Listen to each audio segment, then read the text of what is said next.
What's up, folks? So it's been a while since we did this. I haven't taken a look at Sadhguru's channel in a while, and he's actually been surprisingly absent from my homepage. I don't know if any of you have noticed this, but let's actually take a look at what he's been doing. Interesting. Is there any video? Oh, this is interesting. How yogis transcend hunger and thirst. Let's take a look. So before we watch this video, I must say that hunger and thirst, the reason we need to eat something, drink something is because our body uses energy. All living beings use energy. It's impossible to continue using energy without taking in energy. If you run out of energy, you're gonna unalive yourself. So you need to keep eating. The thing I'm expecting him to say over here is you can transcend hunger through some divine power of imbuing energy into yourself. So let's see what he says here and react to it. If you keep your mind in a certain way, the amount of extra energy that you have is enormous. Oh my god. Your mind does not magically add energy into your body. You need physical energy to survive. Your cells need to actually burn food metabolically with oxygen to produce energy. There's no way there's nothing you can do to your mind that can give your cells this energy. Within 3 days, we can teach you a simple form of meditation, which will bring down your metabolism by approximately 24%. If you sit here, you have no sense of body.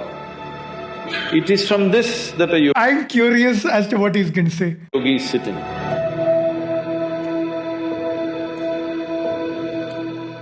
Sadhguru, we have heard many stories of people who enter into a deep state of meditation and they forego basic human necessities like thirst and hunger for several months together. But science says that a person can die within 10 days of not drinking water. So can you please explain us how such a state of metabolism can be attained? For this, you will have to bend your mind a little bit, because it's not in your textbook like. This is Sadhguru. Before he says anything that is physically impossible, he's gonna ask the audience to suspend all disbelief. That's what he's doing here. Just day before yesterday, somebody sent me a message from the yoga center. There is something called as Jnana Linga. This happens very often, but this happened to a foreign national, so the message came to me little concerned. So this person went and sat in Jnana Linga at 7 o'clock. I'm gonna speed this video up. So if you've sped up my video, it might appear a little too fast for you. Because everybody gets only a 15-minute slot to sit there because of the number of people. She sat there at 7 o'clock in the morning. She did not move till 3 p.m. How many hours is that? 3 plus 8 hours. She just sat there unmoving. She thought she's going to sit for a 15-minute slot.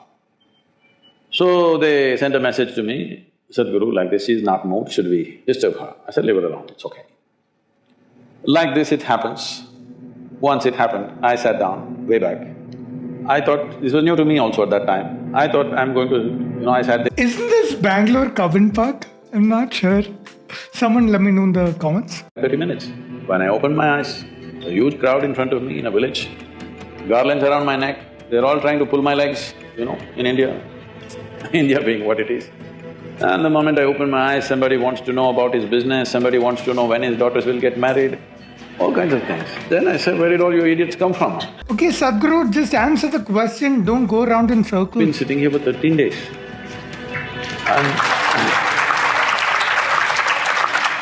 So, what happens in the system? That's what you're asking. See, right now, I'm speaking. If you check my pulse, it's somewhere around 55, 58, in that region. If I simply sit quietly, it'll drop below 40. If I simply sit down and I'm doing something without interaction, talking, moving, if I simply sit, it'll drop below 40. Now this is at ease. This will not build any unnecessary friction inside. So the amount of energy it consumes is very low. All of you medical students, you know this, 20% of the energy in the body is consumed by your brain, though it is hardly a pound and a half at the most. So, this much body is consuming 20% of the energy. This much body is consuming only 80%. If you compare this and this in weight, What, it's 50 times more, much more. So, you must understand, if you keep your mind in a certain way, the amount of extra energy that you have is enormous, because you're not unnecessarily consuming wasteful usage of energy is not… That sounds very logical, it makes sense in a certain way. But if you look into the actual details, the nuance of it, that's where you'll find he's just yapping some bullshit. This is true with every system. Whether it's a car, whether it's a machine, whether it's anything, how friction-free it is running, that much energy will come down, isn't it? Anything that's happening with big friction will consume enormous amount of energy. So physiologically, psychologically, energy-wise, if you bring friction-free function of your system, metabolism will drop and you will function very efficiently, because when you want to pitch it up, you have a whole range to pitch it up. When you want to lower it, it's there. Right now, the range that most people are carrying is very, very small. If you push them into activity, they will get totally tired out. If you don't, if they have nothing to do, they will freak. If you have nothing to do, you freak, isn't it? So in this condition, it'll not go down. Now, everything that you consume is higher simply because you're at a higher RPM, that's all. Within 3 days, we can teach you a simple form of meditation. See, he will say that within 3 days we'll teach you some shit which will magically transform your life. But sign up to our course, pays 1 lakh rupees, several lakh rupees, and this is how they scam you, dude. It's physically impossible to bring a living being's energy consumption to very low levels, such low levels that you don't need food and water. If anyone claims that they can do it, they're trying to scam you, and yeah, I don't think I need to say anymore. Which will bring down your metabolism by approximately 24%. This is the highest drop that you can have in conscious states of meditativeness. If metabolism drops beyond that, you will not have any sense of body. If you sit here, you have no sense of body. It is from this that a yogi is sitting. See, if you sit down here, even if you don't have a watch, your legs, your back, your bottom, everything is keeping time, isn't it? Hello? You don't need a watch.